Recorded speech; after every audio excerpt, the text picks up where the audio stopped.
Vamos entonces con la sesión número 5 en esta noche, queridos hermanos. Y como ya es nuestra costumbre, una sana costumbre, como introducción quiero que estemos meditando un poquitito en el Salmo 66, versículo 17. Siempre, como le he comentado en otras ocasiones, ocupo la Nueva Biblia de las Américas para que vayan conociendo esta traducción. Es una muy buena traducción, no porque otras sean malas, sino que porque es una buena traducción para leerla. Es muy parecida a la Reina Valera del 60, un poquitito más actualizado el lenguaje, pero una buena traducción. Y en esta traducción el Salmo 66, 17 dice así como ustedes ven en la presentación, dice, con mi boca clamé a él y ensalzado fue con mi lengua. Si ustedes se fijan, eh, siempre trato de darle un sentido a cómo destaco algunas palabras. Boca y lengua, obviamente estamos hablando como del mismo órgano en el fondo, con la misma parte del cuerpo, pero cómo están relacionados también en este paralelismo. Dice, con mi boca clamé a él, ensalzado fue con mi lengua. Hay un paralelismo de la misma parte del cuerpo con dos resultados que de alguna manera la debemos de entender como similares. No necesariamente como sinónimos, pero sí que están muy relacionados. Clamé a él, oré, rogué al Señor. Obviamente a ese sujeto se está dirigiendo el salmista. Con mi boca clamé a él y entre paréntesis podríamos decir a el Señor. Y ensalzado fue con mi lengua. No debemos nosotros perder de vista, hermanos, que cuando nosotros oramos a Dios también lo estamos ensalzando. Dicho de otra manera, lo estamos adorando, lo estamos alabando a través también de nuestras oraciones. Es una de las acciones que se lleva a cabo cuando nosotros oramos. Y no podemos divorciar o separar esa realidad de nuestra adoración a través también de la oración. Entonces, cuando clamamos, oramos, estamos demostrando, como lo hemos visto a través de lo que hemos avanzado en la serie, estamos demostrando dependencia, estamos demostrando humildad, sujeción al Señor, diciéndole, Señor, tú eres Dios, tú eres aquí quien gobierna de manera soberana, entre muchos otros atributos que podemos reconocer a través de la oración.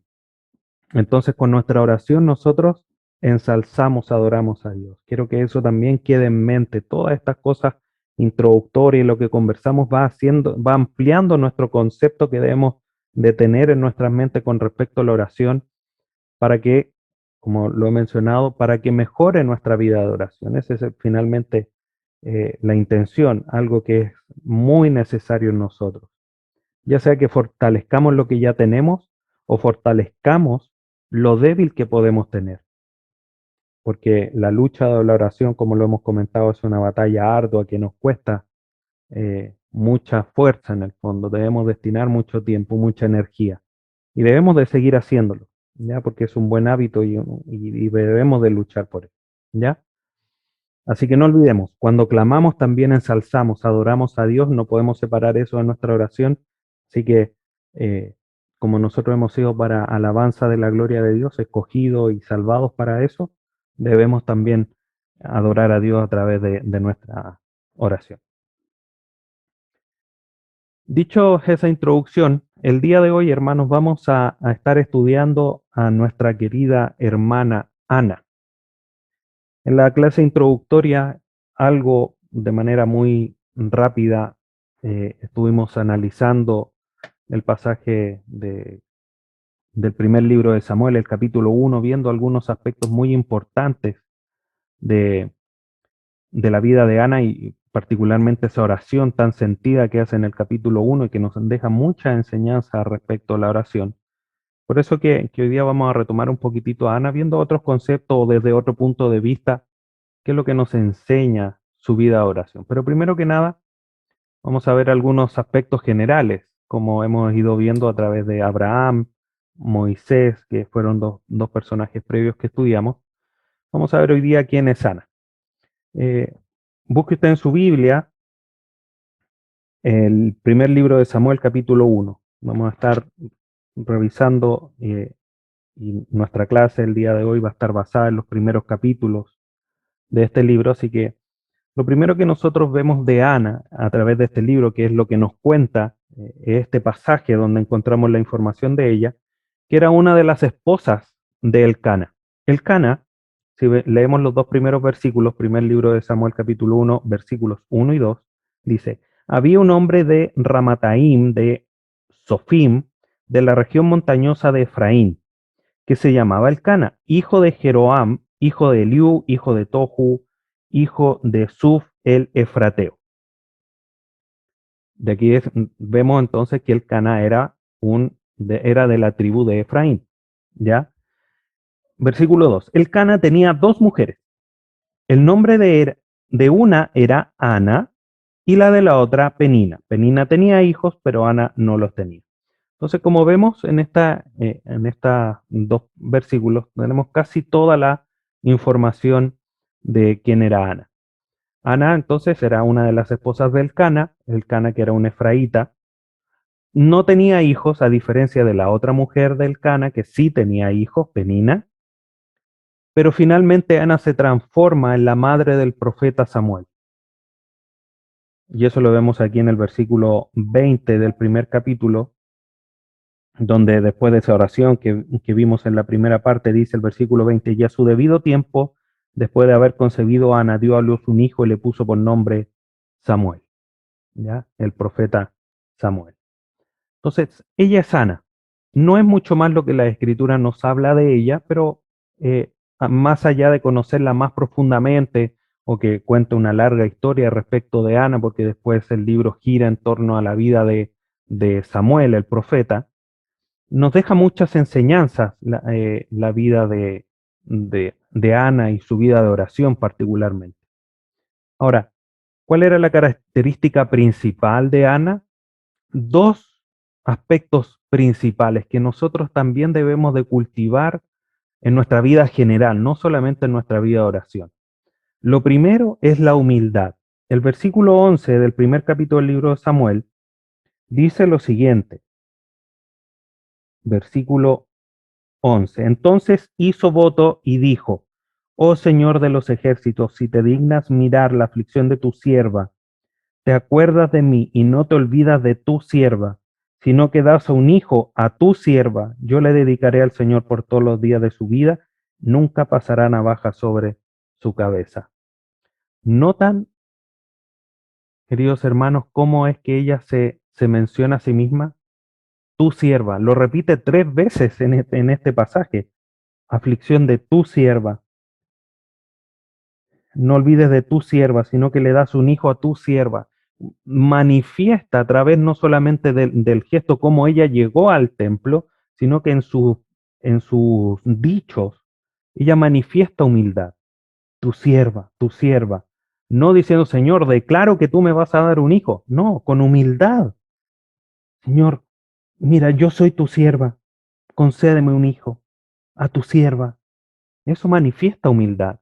Pero no solamente hay humildad en la solicitud que le está haciendo Ana a Dios por esta dificultad tan grande que era no tener hijos. El texto en particular dice que no tenía hijos. Uno puede eh, deducir que era porque era estéril, pero el texto no lo dice. Dice solamente que no tenía hijos. Y ella le pide al Señor que le dé un hijo y ella se lo concede. Pero no habla de que haya una esterilidad. Sí puede haber habido una dificultad, es como si la otra mujer de Elcana tenía hijos, porque Ana no los tenía. El texto no nos dice, pero uno podría deducir eso. Entonces ella llega con humildad por este problema ante el Señor, pero una vez que el Señor le responde, ella responde a esa respuesta de Dios, valga la redundancia, con agradecimiento. Mire lo que dice en el capítulo 2, versículo 1. Mi corazón se regocija en el Señor, mi fortaleza en el Señor se exalta, mi boca habla sin temor contra mis enemigos, por cuanto me regocijo en tu salvación. Y esa salvación, en términos generales, la salvación no solamente cuando lo leemos en la Escritura, habla de la salvación en términos de la condenación por ser pecadores, sino que aquí el contexto de salvación inmediato es la salvación de la angustia que ella tenía por no tener hijos, de esa persecución que estaba sufriendo de parte de Penina porque ella no tenía hijos. Y el Señor la salvó de eso. Y ella agradece, bueno, y aquí el capítulo 2, la primera parte, hasta el versículo 10, manifiesta ese cántico de Ana, de gratitud, de agradecimiento al Señor por haberle respondido. Dos grandes características que debemos también cultivar nosotros, hermanos.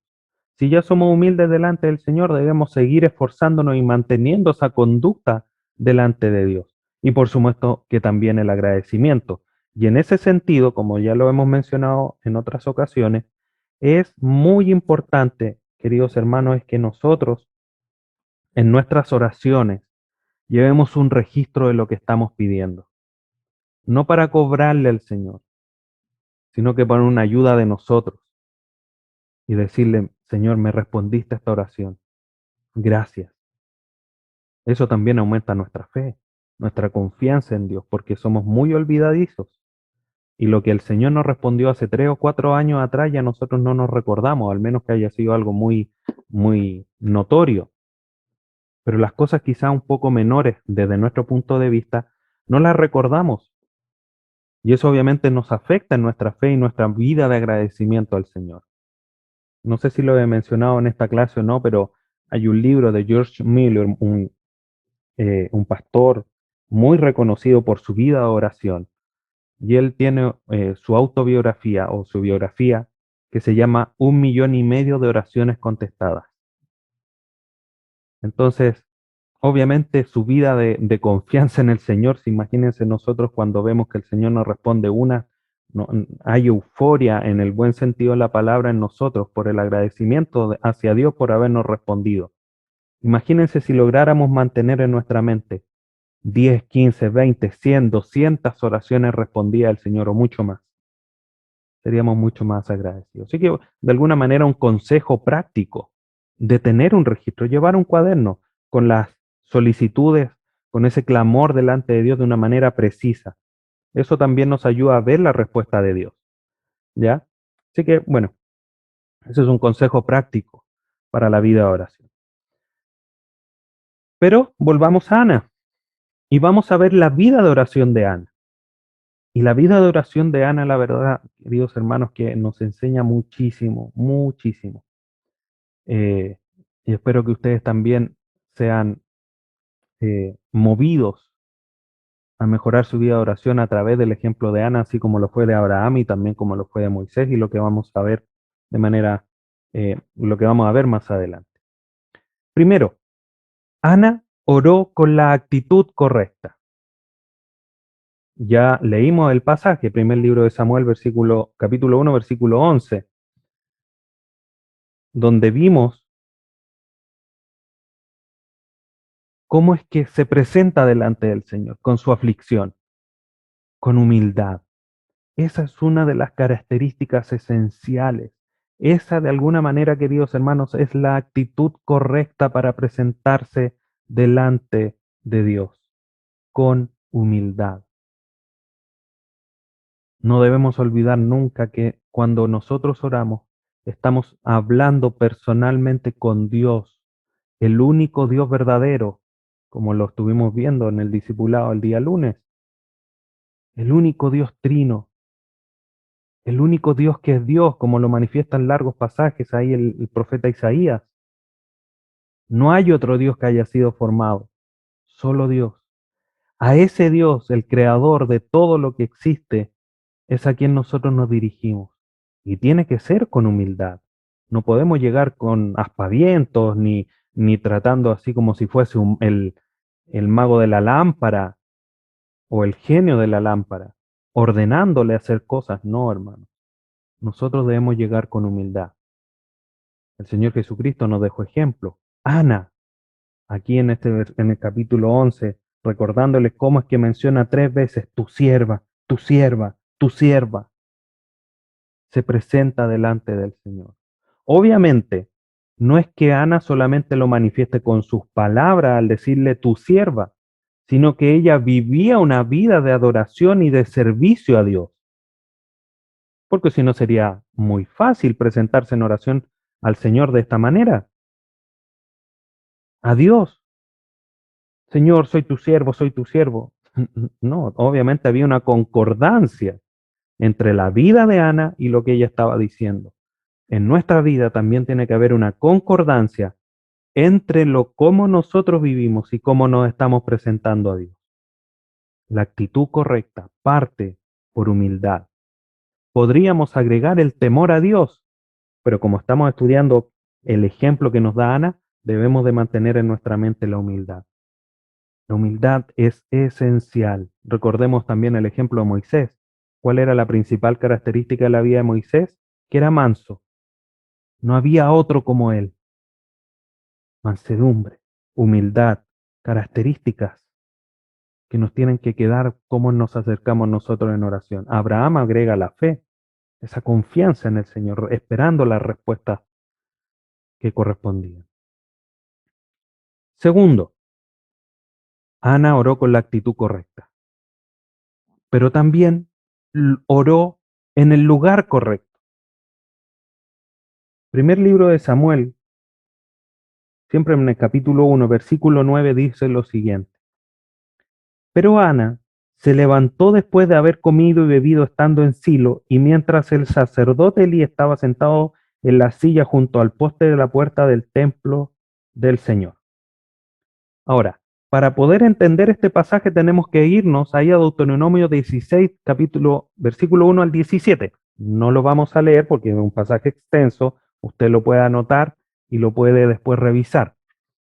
Pero en ese capítulo de Deuteronomio, capítulo 16, menciona en ese lugar que el pueblo tenía que ir a adorar a Silo, tal cual como lo menciona acá, en el versículo 9 del primer libro de Samuel. Entonces Ana estaba dirigiéndose o había llegado al lugar correcto para presentarse delante del Señor para decirle, Señor, tengo esta dificultad y tu sierva necesita que actúes a favor de ella. Ahora,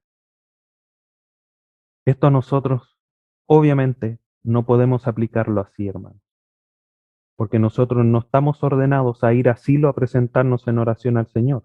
El pueblo de Israel sí tenía que hacerlo así. De hecho, si nosotros leemos el versículo 3, nos da una pista más, porque dice que todos los años aquel hombre subía de su ciudad para adorar y ofrecer sacrificios al Señor de los ejércitos en Silo. Ahí estaba ubicado el lugar de adoración del pueblo, porque la ley en Deuteronomio 16 así lo mencionaba. Y se acercaban ellos a Silo. Ahora, nosotros no estamos bajo esta indicación de ir a cierto lugar. Hoy día nosotros, queridos hermanos, somos el templo de Dios. Dios ya no habita en templo hecho por mano de hombres. Ya no habita en ese templo que le construyó ni Salomón, el que deseaba ser David.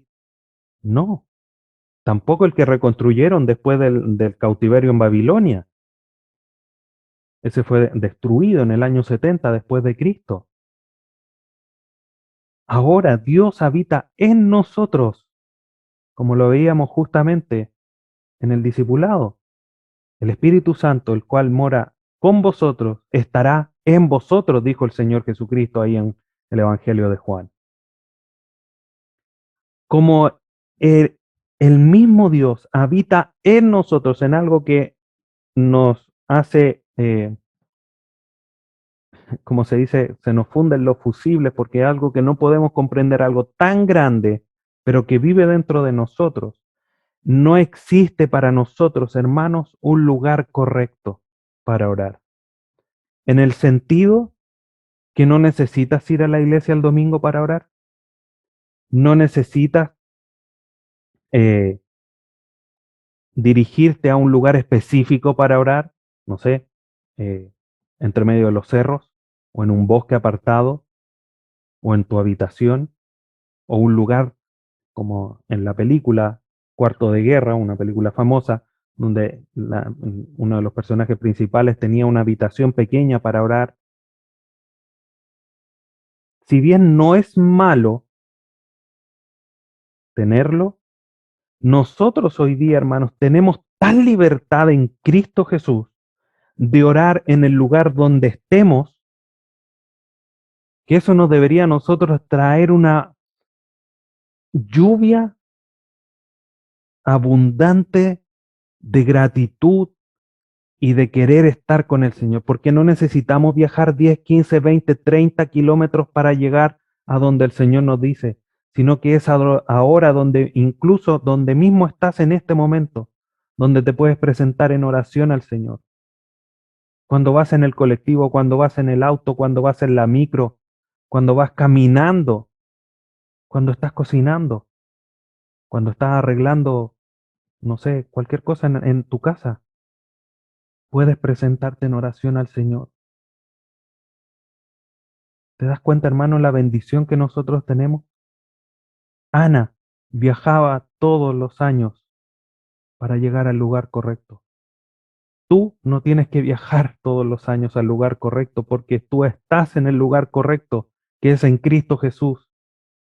Ahora la pregunta es, si Ana llegaba con esta disposición, con la actitud correcta, todos los años, hoy día nosotros, si tenemos tan libertad de estar en el lugar correcto todos los días, ¿por qué no nos presentamos en oración al Señor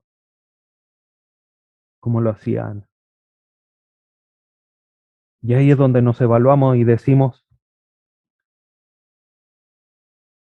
perdóname, Señor, porque no estoy orando como debiera. Y el Señor nos ayude, hermanos, el Señor nos ayude para poder corregir todas estas deficiencias en nuestra vida.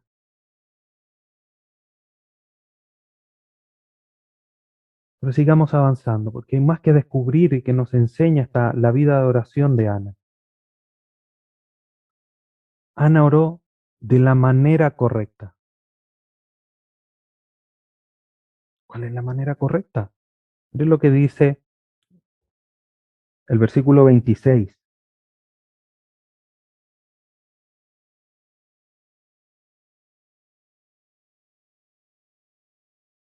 Oh Señor mío, dijo Ana, vive su alma, Señor mío. Yo soy la mujer que estuvo aquí junto a usted orando al Señor. Y eso nos hace recordar cómo es que ella llegó a orar con humildad. Pero ¿cómo fue la instancia en cómo llegó a orar?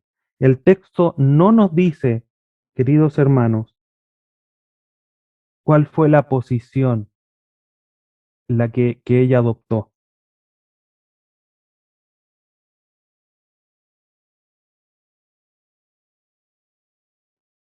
Si leemos el versículo 10, dice, ella, muy angustiada, oraba al Señor y lloraba amargamente.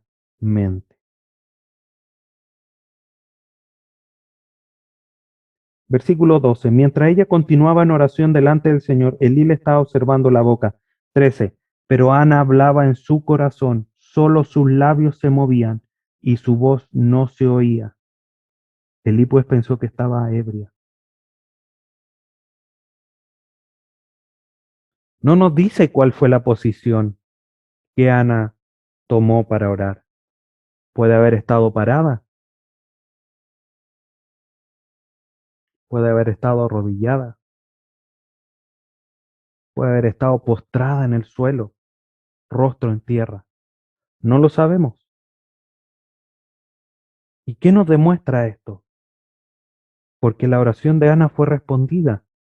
La oración de Ana fue a la manera correcta, con humildad, en el lugar correcto. Pero también ella oró de la manera correcta. Y la manera correcta, queridos hermanos, más que una posición física, tiene que ver con una posición espiritual. Y esto nos deja otra gran lección. Lamentablemente, como creo que lo mencioné el lunes, o en otra clase, no recuerdo en qué momento, la, las experiencias en otras iglesias muchas veces nos marcan y en algunas ocasiones nos marcan para bien, pero en otras para no tanto bien y nos hacen una vida cristiana mucho más difícil de lo que es, porque vivir la vida cristiana no es fácil. Ahora, lo podemos hacer por supuesto porque tenemos al Espíritu Santo, pero no es fácil. Pero cuando nosotros, por ejemplo, y hago la explicación para que no queden dudas, cuando hablamos respecto de la oración, en muchas iglesias se dice que la oración solamente tiene que ser de rodillas. No puede ser de otra manera. Y lo enseñan de esa forma. Si eso fuese así, ¿qué pasa con Ana? El texto no nos dice que Ana oraba que estaba de rodillas, no nos dice que estaba de pie y no nos dice tampoco que estaba en rostro en tierra. Posiciones que sí vemos a lo largo de las escrituras. Hubo hermanos, por decirlo así, en las escrituras que se arrodillaron, otros que estuvieron de pie y otros que estuvieron rostro en tierra.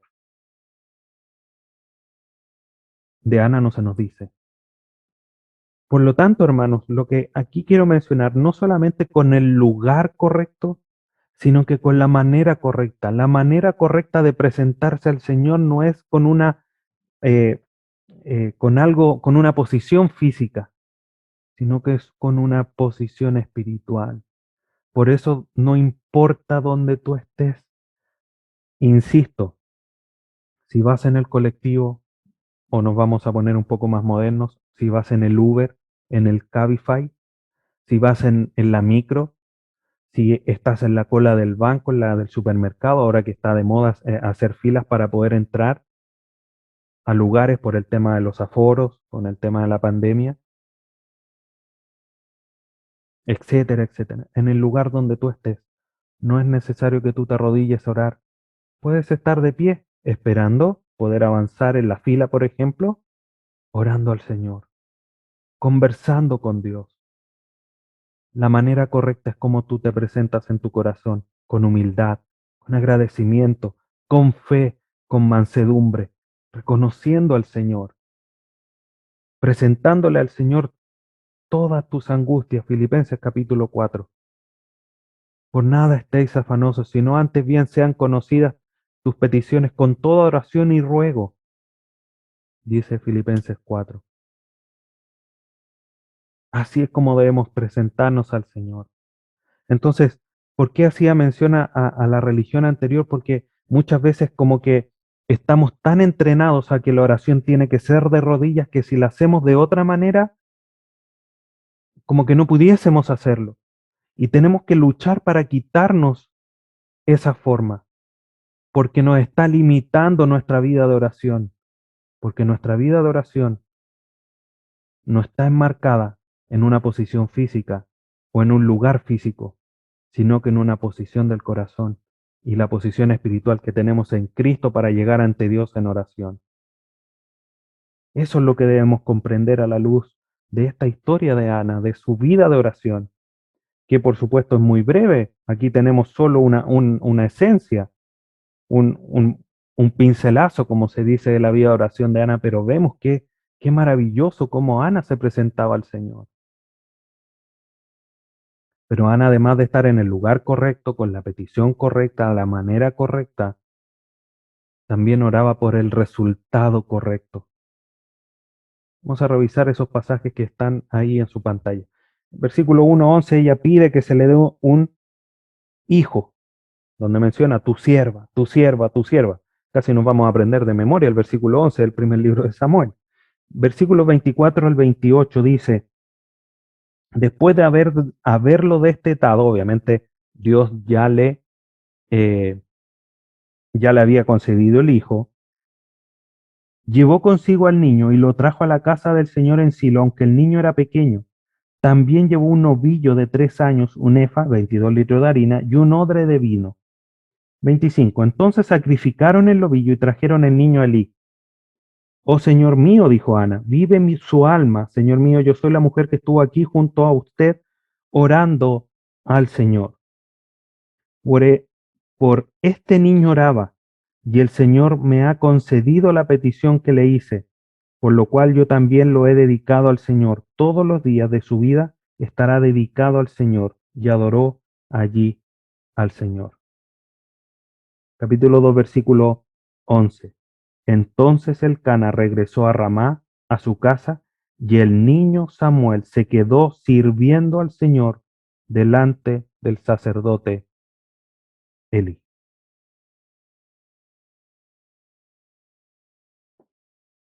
No sé si lo alcanzan a notar, hermanos.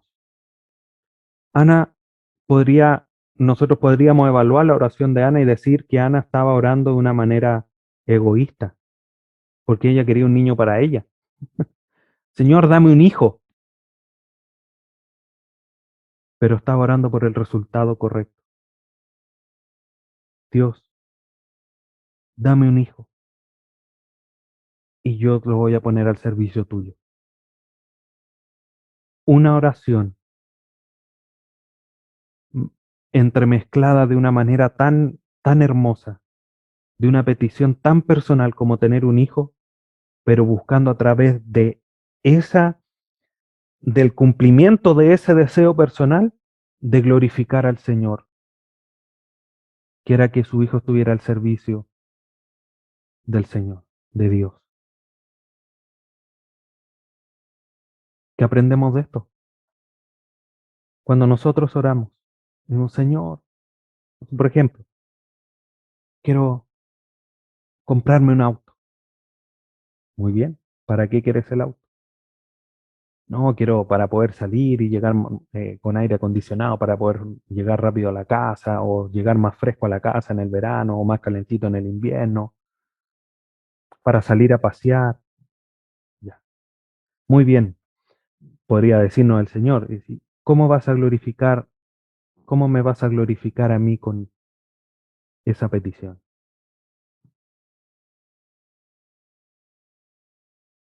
Lo que nosotros siempre debemos de buscar, hermanos, es que todo lo que hagamos tiene que glorificar al Señor. Toda nuestra vida tiene que glorificar al Señor. Aquí Ana estaba pidiendo un hijo, sí, por un deseo personal, en respuesta a una angustia que ella tenía por la persecución que estaba recibiendo. Pero su deseo no era solamente, Señor, dame un hijo para poder, lo voy a decir esto con respeto, para refregárselo en la cara a Penina me deje de molestar, porque ahora sí voy a tener un hijo, ¿no? Dame un hijo, pero una vez lo destete, lo deje de amamantar, va a estar al servicio tuyo en el templo. Y así fue. Entonces Ana oró por el resultado correcto, no para un deleite personal, sino que para glorificar a Dios a través de esa petición que le estaba haciendo. Señor, dame un auto. Por supuesto que lo voy a utilizar para poder movilizarme a mi trabajo, pero también para ayudar a tu obra, para trasladar a los hermanos, para cuando vayamos a algún lugar poder yo sumarme a los vehículos que van a ir y ayudar a los hermanos que no tienen cómo viajar, por poner un ejemplo, al servicio de Dios. Siempre debemos orar por el resultado correcto. Eso viene de la mano con conocer la voluntad de Dios, por supuesto. Y por último, ¿qué nos enseña la vida de oración de Ana? Que ella oró con la respuesta correcta. Muchas veces nosotros pedimos, el Señor nos da y nos olvidamos de por qué lo estábamos pidiendo. Ana oró, lo vimos recién, ella llegó y cumplió el voto que había hecho con Jehová. Pero ya del versículo 20 del capítulo 1, mire lo que dice, ya a su debido tiempo, después de haber concebido, Ana dio a luz un hijo y le puso por nombre Samuel, diciendo, porque se lo he pedido al Señor. Ana cuando concebió, cuando dio a luz a su hijo, no se olvidó de la petición que le había hecho y entendió que ese hijo que había llegado era provisión del Señor, era la respuesta de Dios a su vida, a esa petición que había hecho. ¿Cómo respondió a ella? No solamente poniéndole un nombre que manifestaba que Dios se lo había dado, porque se lo he pedido al Señor, sino que también vemos en el versículo, en el capítulo 2 del 1 al 10, cómo es que ella agradece al Señor. Esa es la respuesta correcta. No solamente en este caso ponerle un nombre manifestando que es una respuesta de Dios, sino que un cántico de alabanza, de exaltación al Señor, porque Dios le había respondido. Esa es la respuesta correcta. ¿Cuántas veces hemos pedido, hermanos, con mucha angustia y cuando el Señor nos responde, si te he visto no me acuerdo? A mí en lo personal, y esto es algo íntimo, siempre cuando nosotros viajamos, mi familia, siempre tenemos la precaución de orar antes de salir. Cuando venimos de regreso del viaje que hayamos hecho o llegando al lugar a donde nos dirigíamos, siempre vengo pensando en el camino. Cuando lleguemos vamos a dar gracias a Dios porque nos guardó y nos permitió llegar a destino. ¿Qué es lo que sucede? Siempre finalmente cuando uno, en nuestro caso, llegamos a casa, se me olvida. Por el cansancio, por el deseo de entrar luego al auto, de bajar las cosas, por el cansancio del viaje y la gracia del Señor. Si un par de horas atrás le estábamos pidiendo, Señor, guárdanos en el viaje, y el Señor nos responde, y si te he visto no me acuerdo. ¿Cuántas veces nos ha sucedido eso? La respuesta correcta es ser agradecido, porque esa es la voluntad de Dios para con todos. Primera carta de las Tesalonicenses capítulo 5. Ya lo vamos a estudiar ese pasaje. Pero esa es la voluntad de Dios, que seamos agradecidos. Ana oró no solamente por la respuesta correcta, sino que con la respuesta correcta, una vez que Dios le respondió.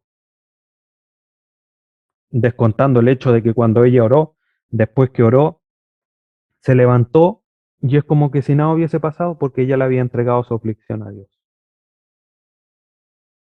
Entonces, queridos hermanos, ¿qué aprendemos a modo de resumen de la vida de oración de Ana? Primero, no exige la oración ni forma ni método.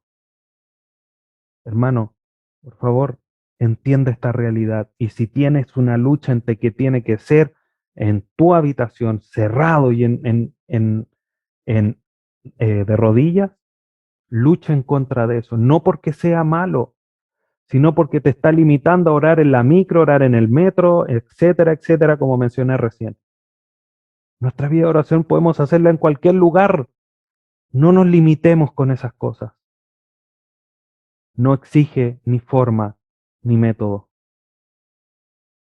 Segundo, aviva el gozo, porque cuando oramos, descansamos el Dios y decimos, el Señor me va a responder. Y me gozo y me deleito en la presencia del Señor. ¿Qué más gozo da? Miren las palabras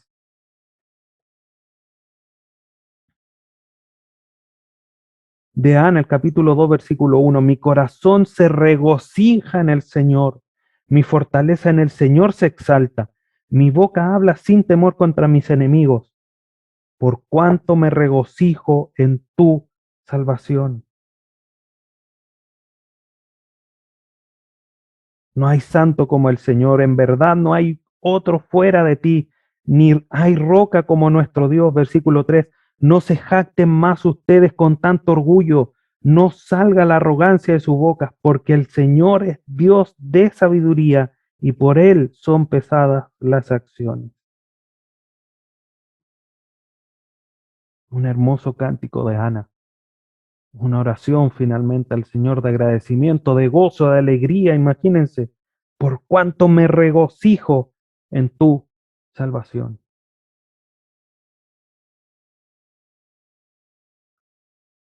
3. Restaura la confianza, Por lo mismo que le comentaba al inicio, cuando empezamos a ver que Dios nos responde a las peticiones que le hacemos, ¿cuál es la respuesta? Confiamos más porque estamos viendo la provisión de Dios, estamos viendo la respuesta de Dios. Pero ¿estamos orando de la manera correcta? ¿Estamos orando en el lugar correcto? ¿Estamos orando con la actitud correcta? ¿Con la respuesta correcta?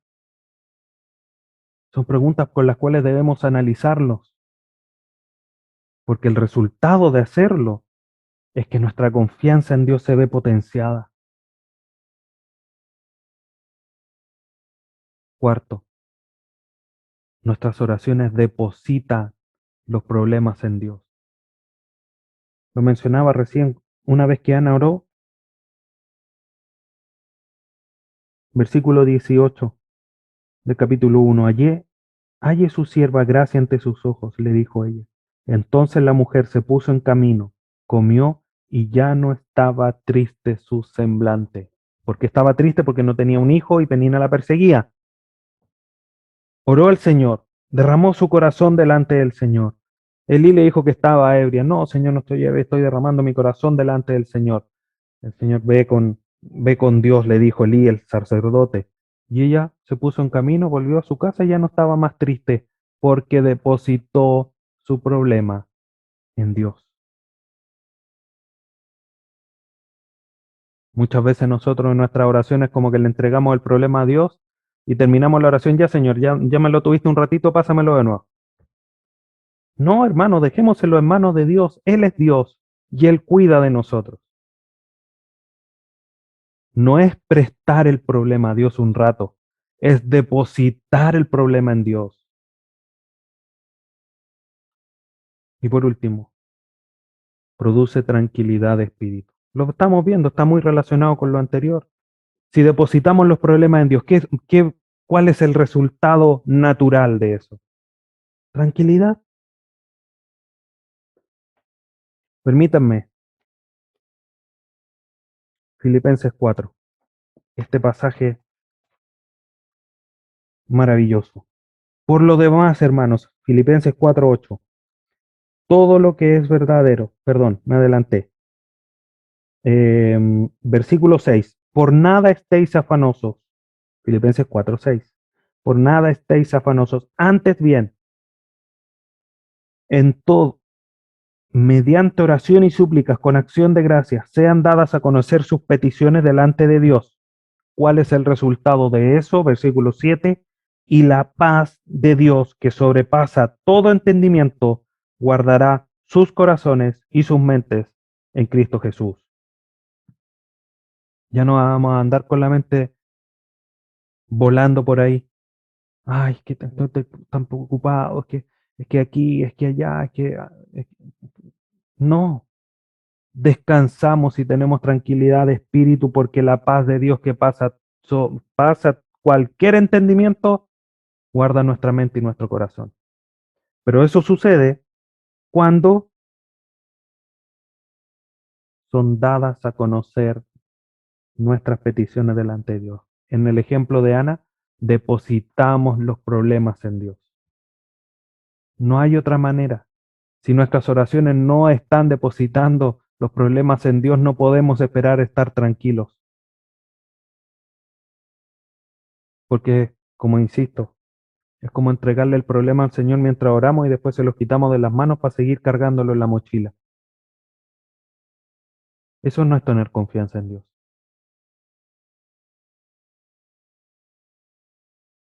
Eso es tener a Dios como parte de nuestro desahogo.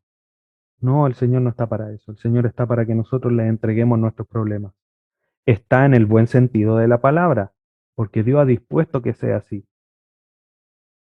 Siempre hay que llegar y entregárselos con humildad, con mansedumbre, con temor. No quiero que se malentienda esa parte. Entonces, hermanos, qué maravilloso lo que nos enseña la vida de oración de Ana. Y quiero que meditemos para ya concluir en esta oración de Oswald Chambers. Debemos orar con nuestros ojos en Dios, no en las dificultades. ¿Cómo oró Ana? Ana oró ¿La vista en las dificultades? No. ¿La tenía presente su dificultad? Por supuesto que sí. Ella sabía perfectamente cuál era su dificultad, pero su oración no estaba en base a la dificultad, sino que estaba puesta en los ojos en Dios. Tu sierva, tu sierva, tu sierva, dame un hijo. Hago un voto contigo, lo voy a poner a tu servicio. Se levantó de la oración y no estuvo más triste. ¿Por qué? Porque sus ojos estaban puestos en Dios, no en la dificultad. ¿Cómo estás orando? ¿Estás orando con la actitud correcta? ¿Estás orando de la manera y en el lugar correcto? Bajo obviamente la explicación que ya hice. ¿Estás orando, como dice Oswald Chambers, con los ojos en Dios o estás orando con los ojos en las dificultades? Como típico que antes estaban en estos letreros en las micros antiguas. Dios es más grande que tu problema, pero eso muchas veces no se reflejaba en las oraciones porque nos levantábamos de la oración tal cual como nos habíamos dispuesto a orar. Y eso no es una demostración de que Dios es más grande que tu problema.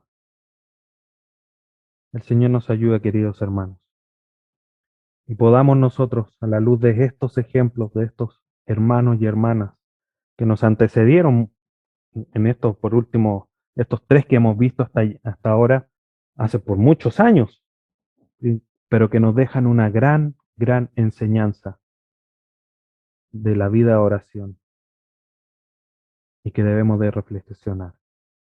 Voy a invitar que incline su rostro para que oremos y concluyamos la lección del día de hoy. Padre Santo, vamos ante ti, Dios eterno, y es difícil no llegar con un corazón humillado, corazón arrepentido, porque a la luz del ejemplo de Ana quedamos presos en nuestras debilidades, en nuestros pensamientos que nos hacen un flaco favor al momento de la vida práctica de la oración. Te pedimos perdón, Dios amado, por no llevar una vida de oración como la que debiéramos. Aquí somos varios los que estamos y muchos pueden tener una vida mejor de oración que otros. Pero creo que no hay nadie que pueda decir que tiene una vida de oración perfecta. Y es parte de la lucha en la que estamos. Te pedimos perdón por las fallas, pero también te damos gracias porque nos alumbras nuestro caminar con tu palabra y con el ejemplo de Ana, cómo es que debemos presentarnos ante ti en oración. Ayúdanos, Dios amado, a despojarnos de todos esos pensamientos que nos limitan en nuestra vida de oración, sino que con libertad, en el lugar donde estemos y con la actitud de nuestro corazón adecuada, podamos acercarnos de manera permanente, sin cesar delante de ti. Esta libertad y este acceso que tú nos has dado es tan maravilloso. Tampoco la aprovechamos como debiéramos. Y por eso también debemos de pedirte perdón. Dios amado, ayúdanos. Que estos ejemplos que estamos estudiando sean de mucha bendición para nuestra vida. Que transformen nuestra mente, nuestro corazón, todo nuestro ser para poder ser hombres y mujeres, hijos tuyos, con una vida de oración mucho más plena de que cuando comenzamos este estudio. Ayúdanos, Padre Santo, y que en todo esto tu nombre sea glorificado. Te bendecimos en esta hora para tu gloria y a través de tu Hijo Jesús nuestro Salvador. Amén.